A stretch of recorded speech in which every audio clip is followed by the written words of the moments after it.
I would say my passion is just being a creative person. I just like to create shit. Like when I'm not making music, like I always have my camera with me, just so I can take pictures of shit. Just because I feel like I always have to be creating something. And I'm always trying to listen to different shit, just so I can get different perspectives. I guess in plain simple terms, just try to create a vibe, and hopefully other people can resonate with that moment when they listen to the music. You know, for a lot of the, I mean, all I do is make beats right now, but I try to work with artists that kind of have somewhat of a message or come from a place that I came from, just so that I could be relatable to that, you know, particular project. Because I feel like if I'm not relatable to that, like, why am I a part of it? You know, like if it's like I have like that one song we just played. It talks about all our like inner demons and stuff, about how we battle with ourselves, and as creative minds, like we just have a lot of shit going on all the time, and like we're kind of like always feeling pressure on time and stuff, you know.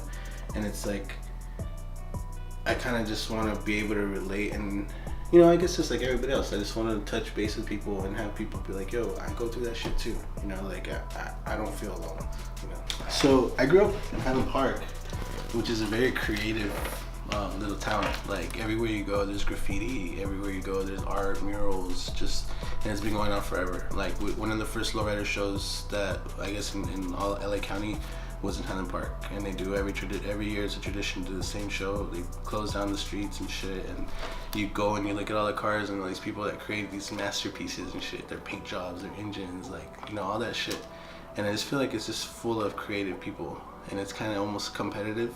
And coming out of there, it's kind of like, if you're not an artistic individual, it really is. Music was huge. Everybody I knew with, everybody I grew up with played music. Everybody walked around with either a skateboard or a guitar, you know, or fucking bass, or drummers walked around with their fucking drumsticks banging on everything, you know, just shit like that. And it's like, it was just always around me, dude. And I just fell right into it. I mean, and also like music was a big part of my family life.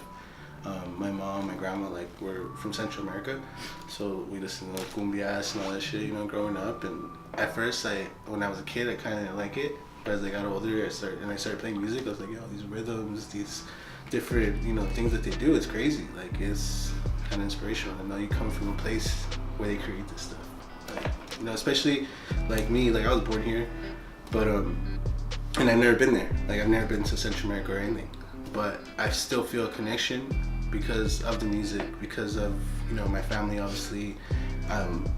You know, hearing them speak and stuff, like the way people make fun of our dialect and shit like that. But like, you know, you become proud of it, like, eventually, and it kind of becomes an influence in your life.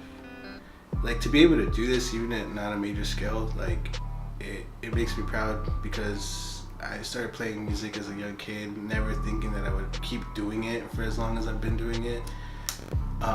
And I think my culture has been a huge part, as far as like just exposing me to different rhythms and exposing me to different, like here in America, like here in the United States, we don't really hear shit like that, you know, like we kind of hear more like rock, country. And I think if I would have grown up with just that, my palette would have been different. Like, I think my palette wouldn't have been as extreme. Like, sometimes I feel like my music, it's not as commercial, because of that. You know, I can't make a commercial hit exactly because I have all these other things in my head, all these other like influences, I guess, you know. I feel like if it wasn't for the advances that we've done in social platforms and stuff like that, a lot of people like me wouldn't stand a chance. We would just give up on our dreams and we would keep going with our lives, you know, like how many people have probably done in the past and shit. But I feel like because of where we are now in the world, we can create our own lives. Like, we're more in control of our lives, you know, like we have infinite control almost, you know, especially living here. I know it's, a lot of people have a lot of complaints, but I mean, at the end of the day, we get a lot of chances too, you know. And I feel like with the internet and that combined, anybody's unstoppable, you know, like you can do whatever you want. I feel like you get kind of put in this corner right from the beginning just because you're brown and you're not, you know, African American, and I feel like it's dominated, you know. And it's weird because, like, I feel like most races get accepted. White people get accepted, African Americans get accepted, obviously. It's their culture. But when we try to do it, or when I've tried to do it, I got kind of put in this box of you're a Latino producer. Like you must make cholo bangers, or like just, you know, like you're, you know what I mean? Like it's just kind of like this stereotype. So when I've tried to reach out to other people, like online and stuff, I feel like maybe they don't give me the time of day because, you know, they see my pictures and stuff and they kind of just, you know, I just have some little G stuff or whatever, you know, like, so it's kind of hard. I feel like for a while I didn't put my face out there. It wasn't until recently that I actually started like putting pictures of myself and stuff online. Only because I've become more in tune with myself. Like I've been really trying to get back in touch with myself, like with who I originally was, because I feel like you lose yourself a lot with all the stuff of life and stuff. And I just noticed that most people who are successful and happy are usually the same person they were in high school. Like they never changed, or they found a way to stay true to their roots.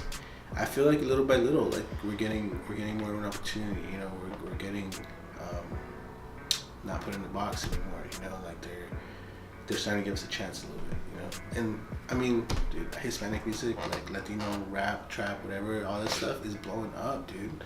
Like it's become people. Justin Bieber did that song. It's crossed over. Like it's the highest paid market in all of music, because how many Hispanic countries do you have? How many Spanish speaking countries do you have? People are trying to jump on that boat now. So of course they're gonna let us over on their side, you know, like it's mutual benefit for everybody. Like the market is there. The market is huge now. To fight for equality for so long and then kind of just turn your back on the idea, I don't feel like it's a good step.